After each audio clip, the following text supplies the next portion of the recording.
Ya, baik sahabat, Assalamualaikum warahmatullahi wabarakatuh. Hari sapa kembali Waalaikumsalam. ya dari program Ngobrak. Jadi ngobrol tentang keluarga kita. Dan di sini seperti biasanya sudah hadir narasumber kita, yaitu ada Bapak Suhendar Pambudi Ferry Wibowo Ya, selaku Ketua Perkumpulan Hipnoterapis Profesional Indonesia.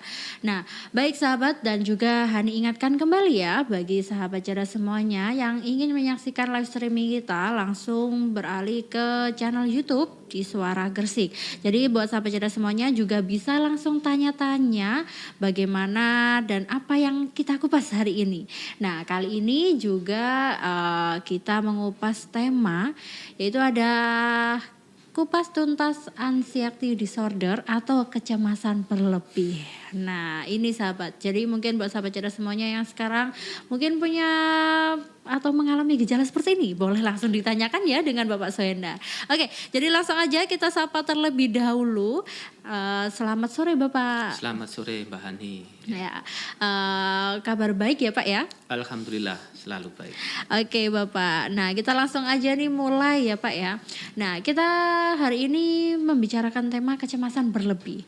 Nah sebelum kita kupas terlebih jauh lagi ya Pak ya. Nah mungkin saya mau menanyakan sih tentang sebenarnya kondisi seperti apa yang dapat dikategorikan masuk dalam kecemasan berlebih. Ya, kecepatan berlebih atau sering kita kenal dengan bahasa ilmiahnya adalah anxiety disorder Mbak ini ya. Itu adalah gangguan kesehatan mental yang ditandai dengan perasaan khawatir, cemas, atau takut yang cukup kuat untuk mempengaruhi aktivitas ataupun kegiatan seseorang. Jadi keadaan ini terpicu oleh kecemasan, ketakutan, kepanikan, sehingga menyebabkan seseorang tersebut tidak bisa menguasai dirinya dan cenderung melakukan sesuatu yang di luar kemampuan yang diolah oleh pikirannya, sehingga seolah-olah terjadi refleks atau apa, sehingga seseorang tersebut selalu gagal dalam fokus, gagal dalam manajemen dirinya sendiri. Oke, baik Pak. Nah, sebenarnya saya juga penasaran nih Pak. Kalau kecemasan berlebih itu sebenarnya apa yang bisa menjadi penyebab dari hal tersebut? Ya, penyebabnya sini ada banyak, Pak. Ini ya.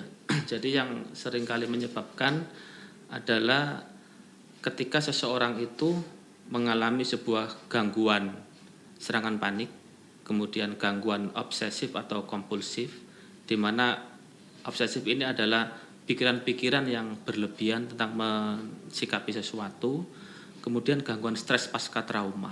Nah, hal-hal inilah yang memicu terjadinya sebuah kecemasan berlebih atau anxiety disorder. Baik Pak. Nah, lalu apakah sebenarnya hal tersebut menjadi sangat berbahaya atau mungkin biasa saja Pak? Nah ini kan juga karena saya sendiri pernah tahu ya Pak ya, Ya. mungkin ada beberapa artis yang mengalami hal tersebut, mengalami kecemasan berlebih ini.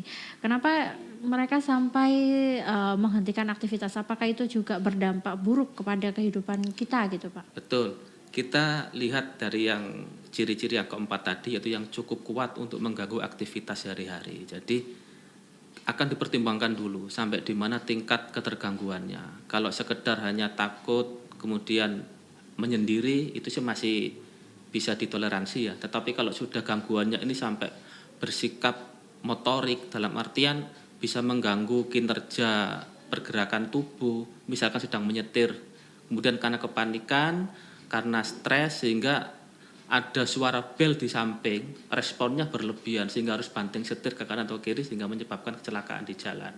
Jadi inilah yang menjadikan kekhawatiran. Kemudian juga selain ketika di jalan, juga ketika dia menyendiri di rumah, kemudian di situ ada peralatan senjata tajam atau apa sehingga cenderung entah untuk melukai diri sendiri atau orang lain. Ini yang dikhawatirkan ke sana.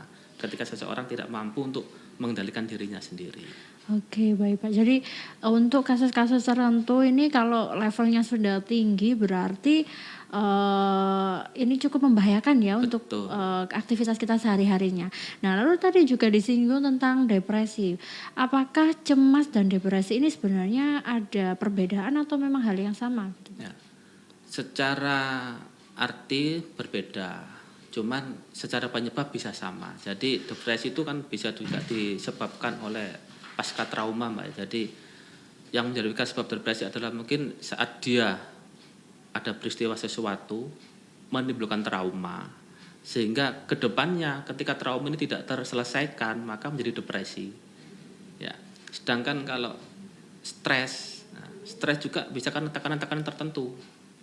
Ya, sehingga karena dia gagal manajemen stresnya sehingga juga bisa mengarah ke depresi, bisa mengarah ke gangguan yang lain. Nah, ini yang dikhawatirkan ketika hal itu tidak terselesaikan, maka dampak-dampak buruk itu menunggu di depan, tinggal dilalui aja. Waduh, jadi ini juga hal yang sangat berbahaya gitu Pak Ya, kalau kita dibiarkan, tidak ya. menindaklanjuti gitu. Betul. Oke Pak. Nah, lalu sebenarnya kalau apakah ada beberapa macam Pak tentang gangguan kecemasan gitu? Ya, itu dari pola terjadinya Mbak, jadi ada gejala berupa stres yang tidak sesuai dengan dampak peristiwa. Jadi peristiwa kecil tapi responnya sangat besar. Kemudian dampak dari perilaku kan kelihatan, jadi perilaku yang gelisah, kemudian iritabilitas atau kewaspadaan berlebih, kemudian dari pikiran kognitif yaitu ketika hilang konsentrasi. Jadi kita pengen fokus tidak bisa Mbak. Kemudian dari kognitif juga bisa berupa perubahan pola pikir ya. Jadi pikiran yang muncul pikiran-pikiran yang tidak diinginkan. Jadi misalkan pikiran merasa dirinya akan terserang bahaya, dirinya sedang terancam, itu kan nggak diinginkan kan, tapi tiba-tiba datang. Nah, ini cara dampak kognitif. Kemudian kalau dari tubuh itu seringkali kelihatan mudah lelah, kemudian berkeringat. Ya. Memang secara umum kegelisahan ini bisa berbentuk cemas, kemudian gemeteran, sulit tidur atau insomnia, ya juga jantung berdetak sangat cepat atau palpitasi itu. Baik, jadi termasuk dengan hal-hal yang mungkin di sekitar kita kadang itu sudah masuk kecemasan berlebih tapi kita tidak pernah sadar gitu Ya, Pak. Oke banyak. Pak, mungkin Hani juga ingin tahu sebenarnya kalau Pak Suhendar ini dari beberapa kasus yang pernah ditangani boleh diceritakan gitu Pak tentang kecemasan berlebih. Untuk kasus anxiety ini atau kecemasan berlebih ini memang sudah tidak 1-2 kali kami menangani ya. Jadi dalam artian memang kebanyakan para klien, suyet ataupun seseorang yang datang untuk kami terapi itu datang atas inisiatif sendiri karena merasa dirinya ada yang salah. Lah, merasa salah ini kemudian kita gali. Sebelumnya bagaimana, sekarang bagaimana dan inginnya bagaimana. Nah, sehingga ketika dia bercerita arahnya ya ke anxiety. Dan memang Mbak di sini kami sampaikan kenapa kami harus bertanya, karena kami sebagai terapis itu tidak diperbolehkan melakukan diagnosa Mbak. Jadi justru kami itu harus bertanya, sampai ke sini mau apa? Gitu. Jadi dari kemauan atau keinginan klien itu baru kami tangani. Bukan kok kami lihat, oh sampai depresi harus dibilang enggak, kita enggak boleh. Jadi kita punya kode etik karena kita bukan dokter ya, kita ini terapis, olah pikir, maka kami hanya menangani apa yang diinginkan oleh klien. Tetapi kalau dibandingkan, maka yang sedang kami tangani itu adalah anxiety. Begitu. Oke, baik Pak. Jadi di sini perbedaannya adalah si kliennya sendiri ya Pak ya yang memberikan kemauan. Kalau misalnya dia ini ternyata tidak ada yang salah dan ingin kembali menjadi normal kembali. Betul, baik betul. Pak. Nah ini mungkin kita akan sapa-sapa terlebih dahulu ya Pak ya teman-teman yang sudah join lewat live streaming YouTube kita. Nih ada Farzan Arya, mantap suara Gersik, ilmunya bermanfaat yang dibahas. Wah, semoga program kita bisa menemani sahabat cerdas semuanya ya. Oke, dan langsung ini juga ada pertanyaan, tapi tahan dulu ya Pak ya. Nanti kita akan jawab di sesi terakhir. Dan juga ada dari Farzan Arya kembali, salam dari Gedanya. Oke. Ada akun juga yang bernama Putri RS. Sore sahabat cerdas, salam buat Mbak Hani, luar biasa perhisa. Waduh, mantap. Oke, dan juga ini tadi saya dapat bocoran nih dari Pak Suhendarnya langsung bahwa nanti kita akan ada live terapi ya buat sahabat cerdas semuanya. Jadi kita mungkin 15 menit terakhir ya Pak ya.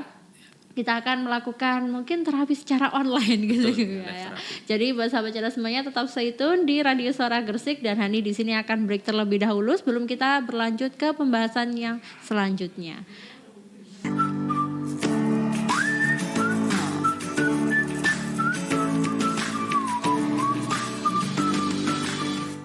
Baik sahabat, kembali lagi bersama Hani dalam program Ngobrak, ngobrol tentang keluarga kita. Dan di sini juga tadi sudah hadir Bapak Suhendar, dan kita sudah berbincang sedikit ya Pak ya tentang sebenarnya definisi dari kecemasan berlebih itu apa saja, gejala-gejalanya, lalu juga mungkin penyebabnya begitu nggih Pak nggih. Nah, sekarang juga kita akan lanjut, kita akan bahas lebih dalam lagi dengan Pak Suhendar.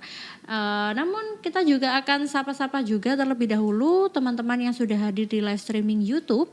Ini ada akun yang bernama Jeffrey Argani. Wah ini bertanya ya, nanti kita akan jawab ya Pak ya.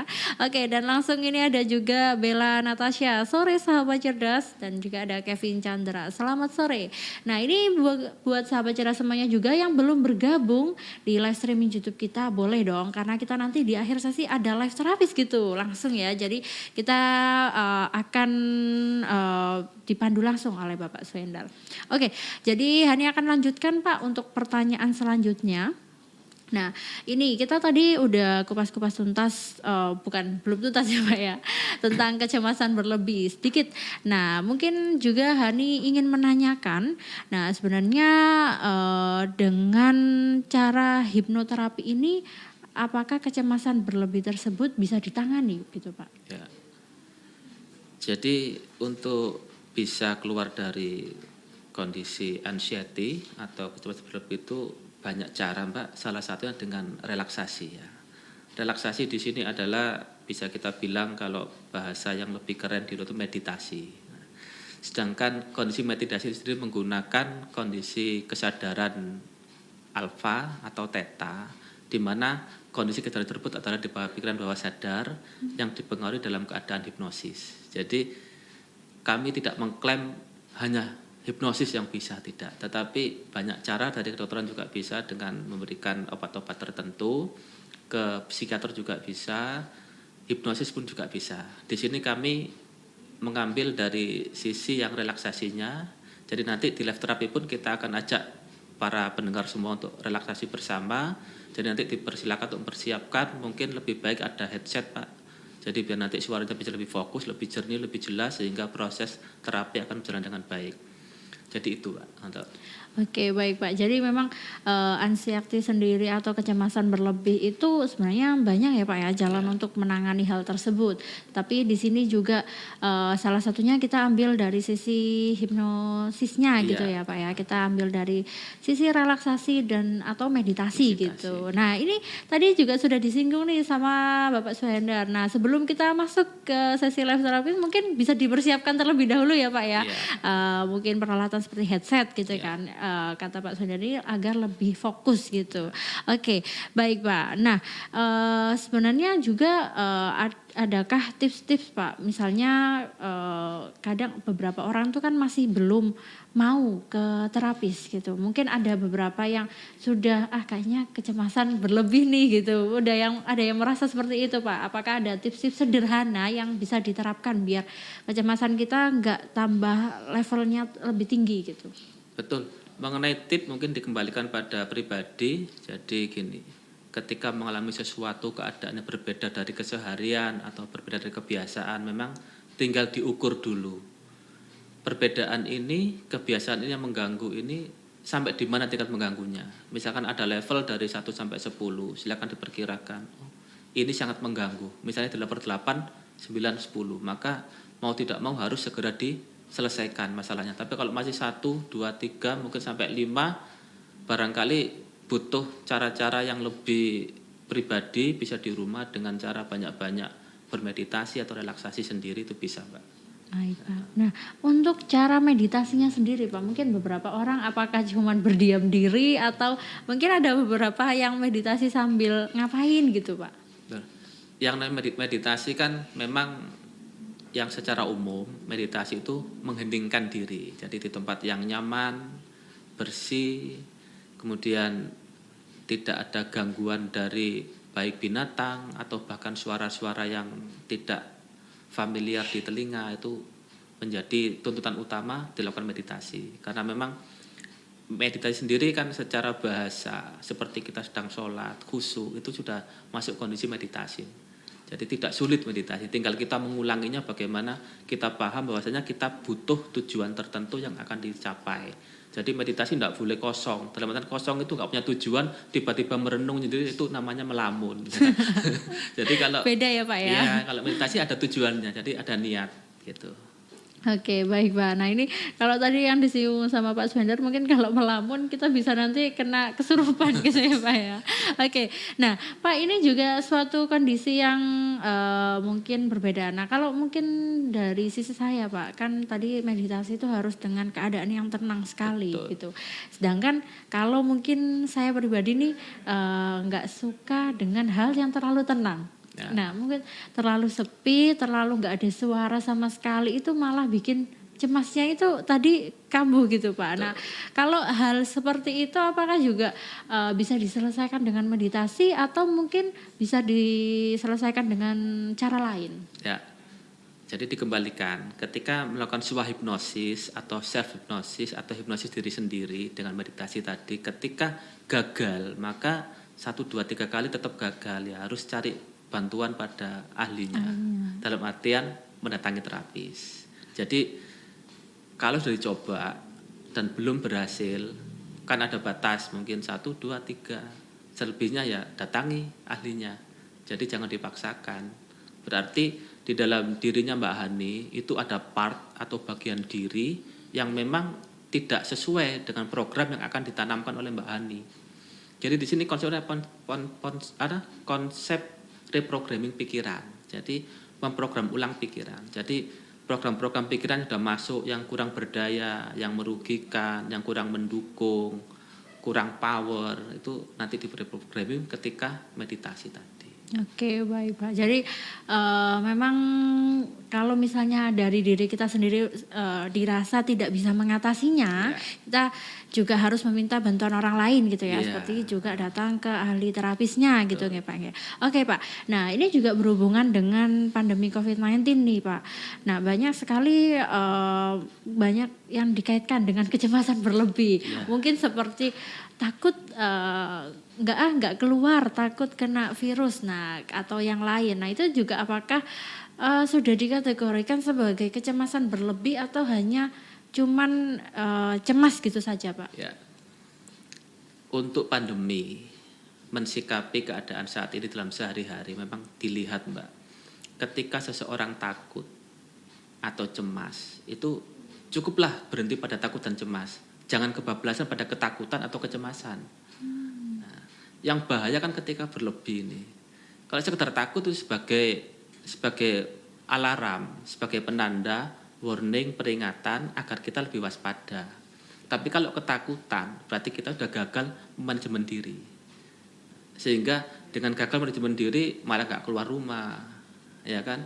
Ketika nggak keluar rumah, otomatis segala kewajibannya nggak tertunaikan. Kebutuhannya nggak tercukupi karena ketakutan, karena berlebihan. Padahal ketika tahu ada COVID di luar, masih berseliweran di luar, maka kita cukup dengan membentengi diri. Dengan apa? Ya menerapkan protokol COVID atau protokol kesehatan.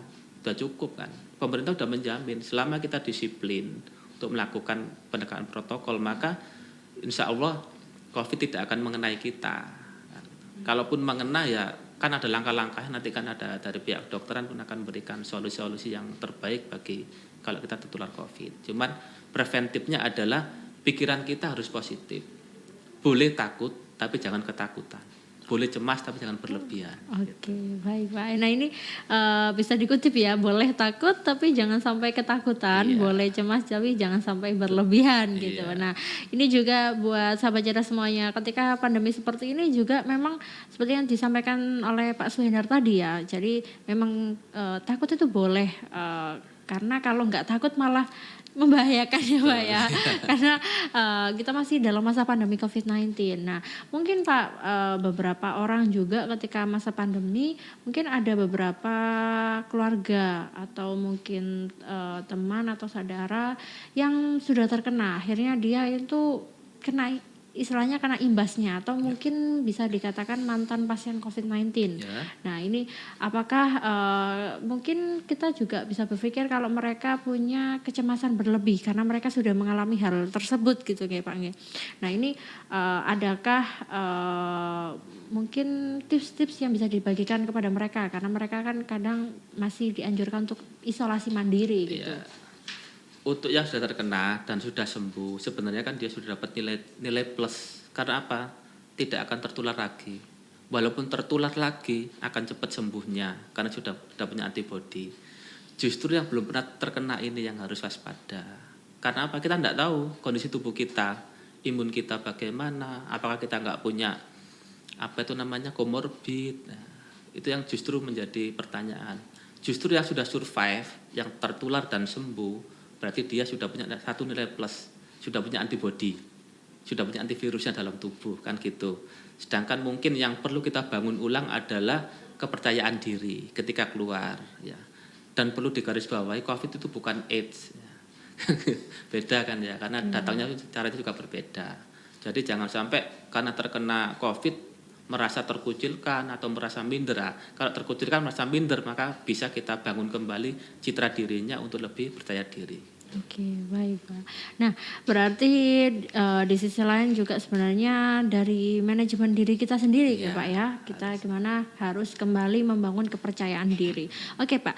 Nah, tadi kita juga berbincang-bincang tentang kecemasan berlebih. Nah, kalau berhubungan dengan kata-kata fobia Pak. Nah, fobia ini kan ada yang mengatakan kalau aku fobia banget sama hal ini gitu. Apakah itu juga masuk dalam anxiety disorder? Karena beberapa orang yang kalau mungkin fobianya sudah tingkat berlebih gitu sampai dia mungkin ya benar dikatakan ketakutan seperti itu Pak.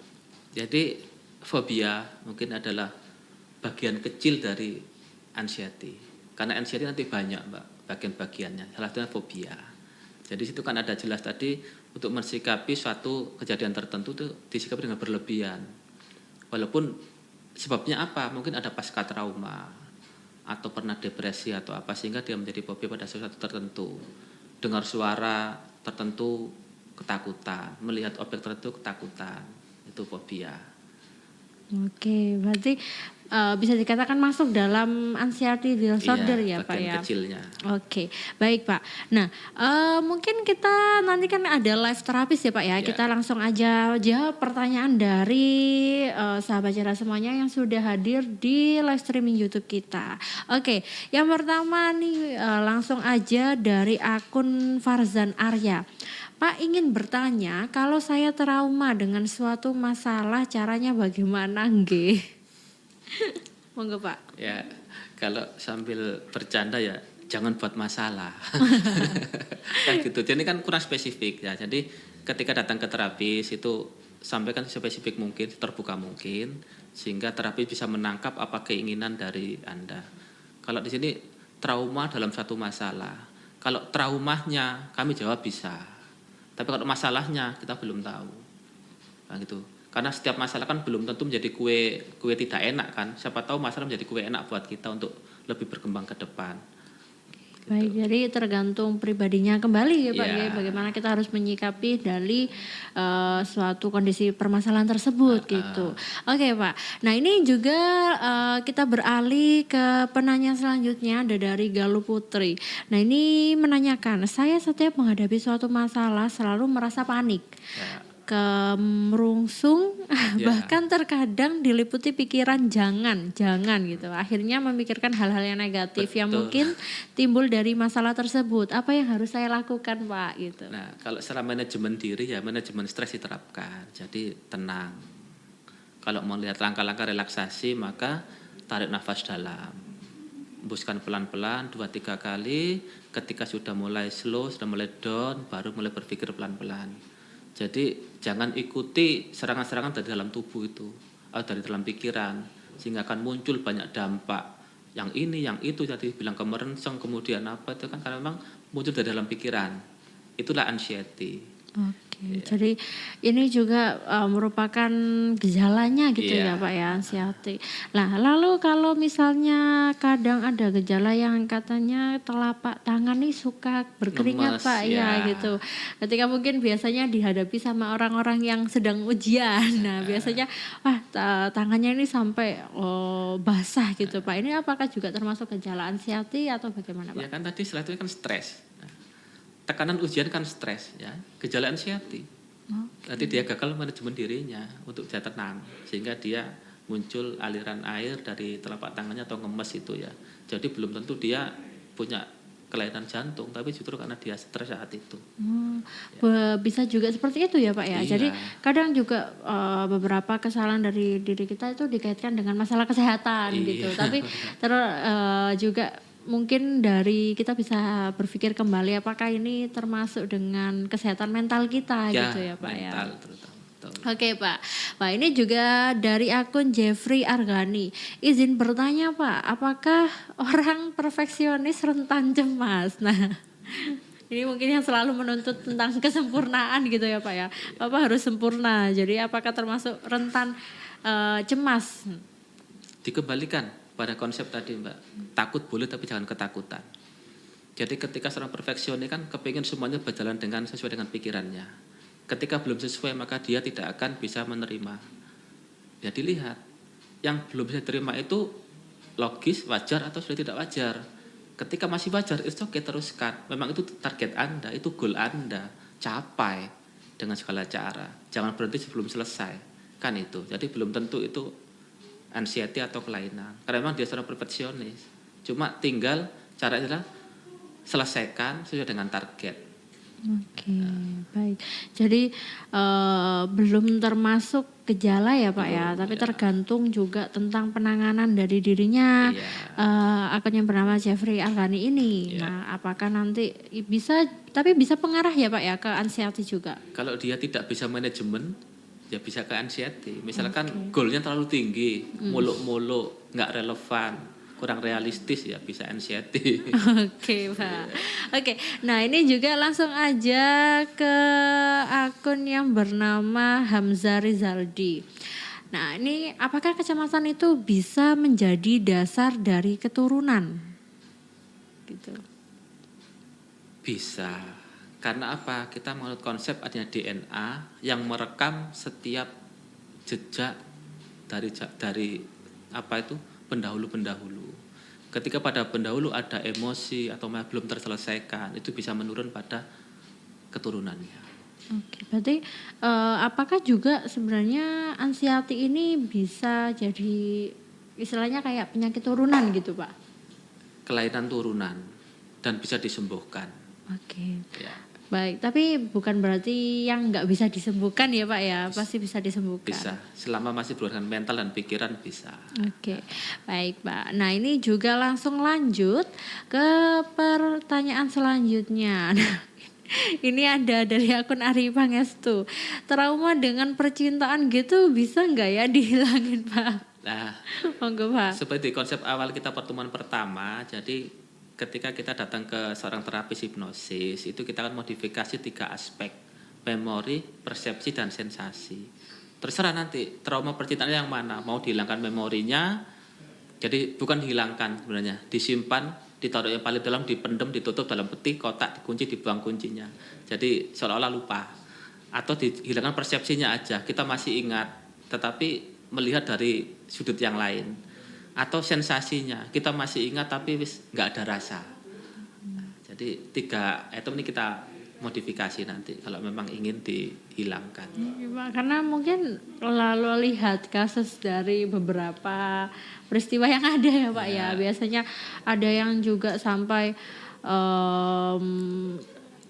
mengakibatkan sesuatu yang membahayakan gitu Pak. Jadi beberapa orang yang mungkin karena ya gagalnya suatu percintaan itu tadi ya Pak ya. Akhirnya ada yang dia nggak mau didekati lagi stres sama pasca trauma. ya itu juga banyak ya Pak ya. Tapi itu juga bisa disembuhkan ya Pak ya. Bisa sangat bisa. Oke, baik Pak. Nah ini juga dari akun yang bernama Surrender. Let it go. Tanya dong Pak, setiap bangun tidur jantung berdetak cepat, apa ini kecemasan atau itu jatuh cinta? Tergantung ketika membuka mata lihat apa dulu. Kita enggak bisa langsung dari sini saya menerjemahkan, enggak bisa, harus cerita dulu. Entah waktu sebelum tidur dia udah minum apa belum. Terus riwayat kesehatannya seperti apa. Jadi kita enggak bisa itu terus di justice, oh kamu anxiety tidak boleh. Jadi melihat kebiasaan dia, jadi pola makan, pola hidup, pola pikir itu bagaimana. Pola hidup termasuk pola tidur tadi. Jadi ketika dia mau tidur itu apakah sudah minum dengan air yang cukup, karena ingat 8 sampai 10 jam kita tidur, kalau nggak minum sama sekali kan tubuh jadi dehidrasi. Ketika dehidrasi otomatis jantung kan memompa darah lebih cepat. Untuk apa? Mencukupi kebutuhan oksigen dalam tubuh. Maka harus segera minum air. Kan gitu. Jadi sebenarnya banyak sekali ya Pak ya penyebab dari yang seperti yang dikatakan tadi ya Pak ya. Oke Pak, nah ini juga saya penasaran Pak, kalau misalnya kita ke ahli terapis nih Pak, berapa lama dan berapa kali sesi sih untuk menjalani hipnoterapinya itu sendiri gitu? Baik. Kami di Perhisa itu menstandarkan, jadi satu kali terapi itu 2-3 jam. Dan setiap kali terapi itu minimal komitmen 4 kali terapi. Jadi 4 kali sesi. Per sesinya 2-3 jam.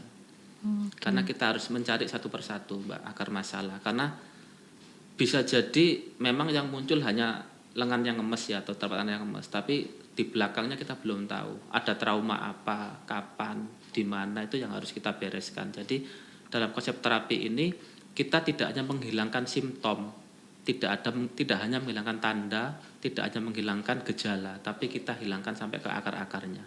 Jadi tidak akan kambuh lagi kalau memang akarnya sudah diselesaikan.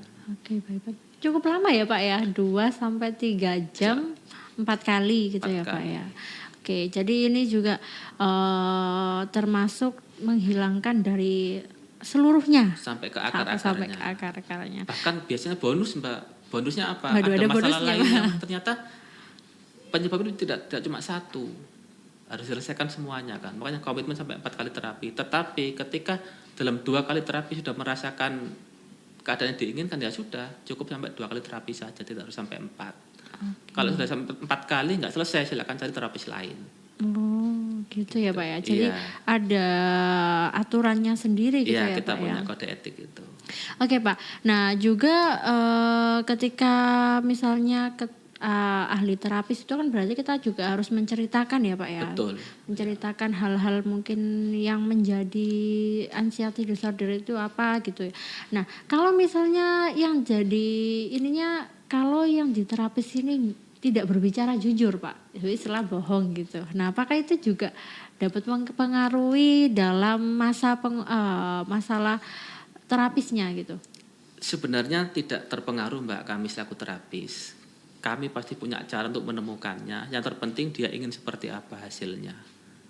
Urusan dia nggak mau membuka kalau pernah patah hati, dalam tanda petik pernah diperkosa atau apa. Walaupun dia nggak bilang, nanti akan teruraikan sendiri ketika kita dalam keadaan di meja terapi atau di kursi terapi.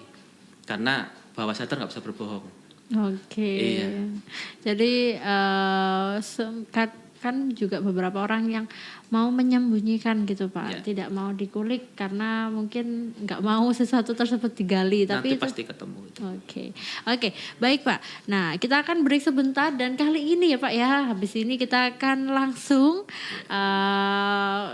live terapis bersama Pak Suendar. Oleh karena itu buat sahabat cerdas semuanya, sekarang tolong dipersiapkan headsetnya agar lebih fokus ya. Dan Hani akan jeda terlebih dahulu sambil menunggu sahabat cerdas semuanya. Tetap stay tune di Radio Suara Gresik. Radio Suara Gresik, religius, cerdas, dan bermanfaat.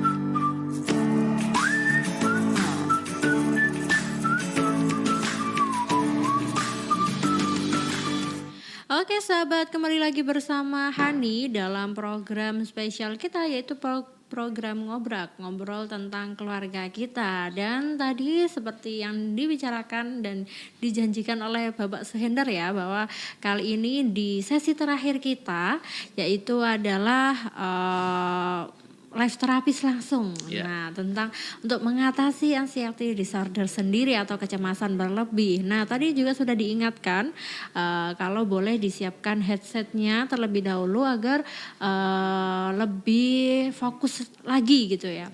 Baik Pak, saya persilakan untuk live terapisnya. Baik, terima kasih untuk seluruh peserta atau pendengar yang ada di tempat masing-masing. Sebelum kita mulai terapi kali ini, silakan teman-teman atau Anda semua mencari tempat yang paling nyaman, yang menurut Anda sangat enak untuk duduk ataupun berbaring. Silakan mengenakan headset bagi yang sudah memasang headset pada perangkat gadgetnya, karena keberhasilan terapi kali ini sangat tergantung kepada tingkat kenyamanan dan tingkat ketenangan yang dapat Anda semua dapatkan. Baik, silakan sekarang di tempat duduk ataupun tempat tidur, pelan-pelan pejamkan mata Anda, tutup, ya seperti itu. Tarik nafas dalam, keluarkan dari mulut pelan-pelan, tarik lagi yang dalam, keluarkan pelan-pelan. Bagus. Ulangi sekali lagi, tarik nafas yang dalam, keluarkan dari mulut. Ya. Sekarang mulai rasakan kedua kelopak mata Anda menjadi sangat rileks, sangat santai, otot-otot mengendur, dan rasakan kenyamanannya mulai dari kepala, merambat turun ke leher, merambat ke dua lengan, punggung, perut, dan kaki. Rasakan relaksasi ini, kenyamanan ini pada seluruh tubuh Anda. Rasakan dan lipat gandakan kenyamanan ini senyaman mungkin, serileks mungkin. Baik. Sambil merasakan kenyamanannya, silakan dibayangkan Anda sedang berada di tempat yang paling nyaman, yaitu di rumah Anda. Anda sedang duduk menikmati hidangan secangkir teh dan beberapa makanan ringan sambil menonton hiburan televisi. Baik, Anda sangat nyaman saat itu. Lebih rileks lagi, nikmati kenyamanan ini, lipat gandakan kenyamanan ini. Baik, kembali lagi pada saya. Untuk lebih nyaman lagi, marilah sekarang kita berhitung dari angka 10 sampai dengan ke 1. Mari kita hitung bersama-sama. 10, 9, setiap hitungan yang Anda ucapkan membawa Anda pada posisi dalam keadaan yang sangat rileks, lebih rileks dan lebih nyaman lagi. 8, lebih nyaman, lebih rileks. 7, lipat gandakan 10 kali lipat kenyamanan Anda. 6, 5, semakin nyaman, semakin rileks. 4, 3, 2, dan 1. Saat ini Anda berada pada titik yang paling nyaman dalam diri Anda. Keadaan paling nyaman yang pernah Anda rasakan. Keadaan paling nyaman, yang paling berbahagia yang sedang Anda rasakan saat ini. Kebahagiaan yang belum pernah Anda dapatkan sebelumnya. Kebahagiaan yang belum pernah Anda rasakan sebelumnya. Silakan saya beri waktu Anda sebentar untuk merasakan kebahagiaan ini. Bagus, lebih rileks lagi, lebih dalam, lebih bahagia. Kita Kita kembali ke depan televisi sambil menikmati secangkir teh dan beberapa cemilan hangat. Anda sangat berbahagia di rumah Anda. Perlahan-lahan Anda mendengar suara ketukan pintu. Dan Anda mendengarkan, kemudian Anda beranjak menengok dari samping jendela siapakah yang sedang mengetuk pintu tersebut. Dari jendela Anda melihat sesosok seseorang sedang memakai tas punggung, terlihat sangat terbebani oleh tas punggungnya, sedang mengetuk-mengetuk pintu rumah Anda. Dan Anda kenali seseorang tersebut. Seseorang tersebut adalah diri Anda sendiri yang sedang mengetuk pintu. Dan bergegas Anda bukakan pintu tersebut dan mempersilahkan dia masuk dan duduk di kursi tamu rumah Anda. Anda dan bayangan Anda yang sedang membawa tas ransel duduk bersama di kursi tamu. Dan dia bercerita tentang beban yang dia bawa di dalam rangselnya. Anda mempersilahkan diri Anda tersebut untuk mengeluarkan isi tas rangselnya. Satu persatu dikeluarkan isi tas ransel. Ternyata tas ransel tersebut berisi batu-batu kecil. Batu-batu kecil yang beraneka warna.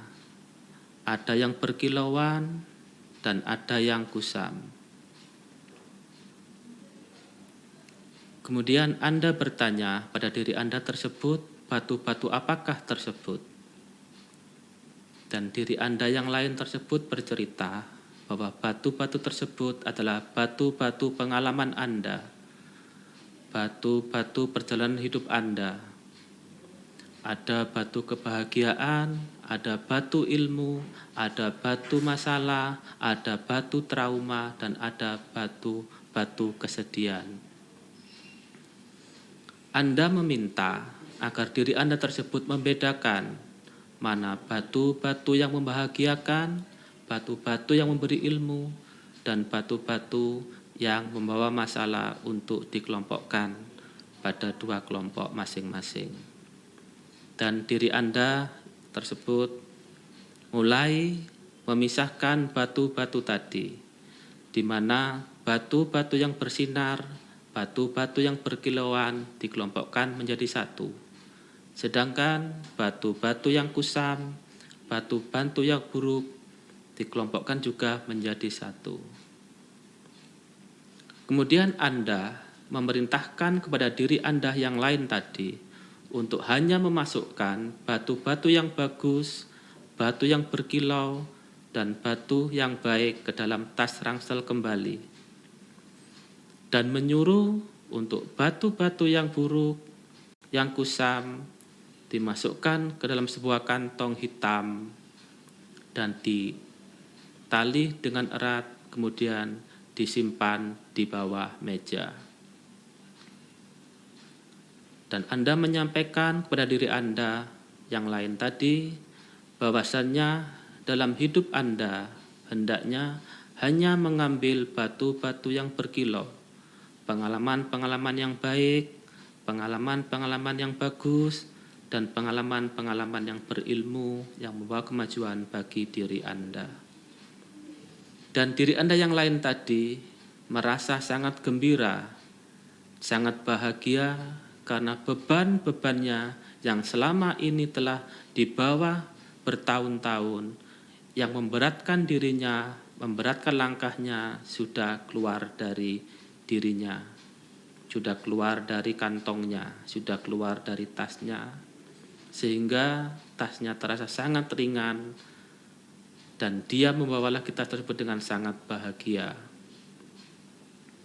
Dan diri Anda yang lain tadi mengucapkan rasa terima kasih yang sangat dalam karena Anda telah membantunya untuk menyeleksi kembali isi pikiran yang ada di dalam tas tadi yang diumpamakan sebagai sebuah batu berkilau.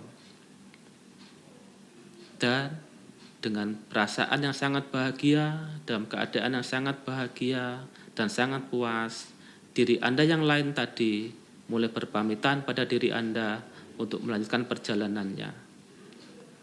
Dan Anda dengan senang hati mempersilahkan diri Anda yang lain untuk kembali melanjutkan perjalanannya dalam keadaan yang lebih baik, lebih bahagia, dan lebih percaya diri.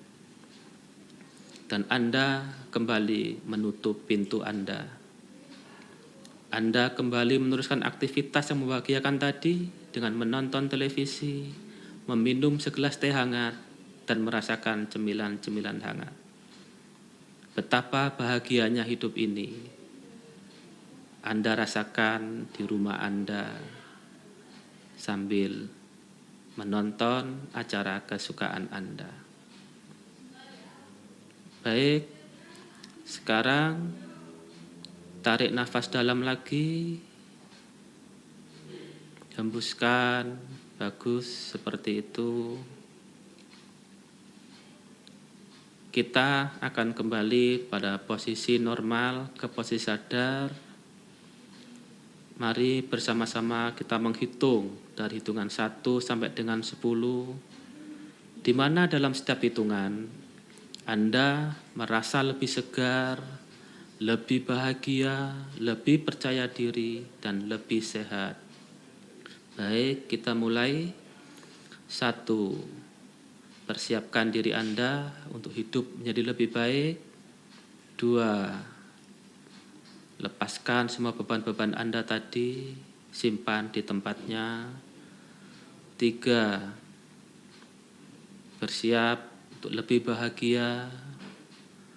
4. Alirkan energi kebaikan pada seluruh tubuh Anda. 5. 6. 7. Persiapkan pelan-pelan untuk membuka mata Anda. 8. 9. Dan 10. Silakan buka mata Anda dan rasakan kebahagiaan ini, ketenangan ini, dan lepaskan semua beban yang pernah Anda alami, dan ambil hikmahnya, ambil pelajarannya, bahwasanya hidup harus terus berjalan, hidup harus terus berlanjut dengan keadaan yang lebih bahagia dan lebih berdaya. Terima kasih. Oke, baik Bapak. Jadi buat sahabat cerdas semuanya, life terapis kita sudah berlalu ya Pak ya. Wah, ini juga tadi kita berusaha bersama-sama ya untuk tenang dan juga dalam kondisi yang senyaman-nyamannya gitu. Oke, baik buat sahabat cerdas semuanya, Hani ingatkan bahwa kita sudah berada di ujung waktu kita ya Pak ya. Kita sudah mengupas tuntas tentang anxiety disorder sendiri dan juga semuanya dari bagaimana gejalanya seperti apa, lalu juga tipsnya untuk mengatasinya seperti apa.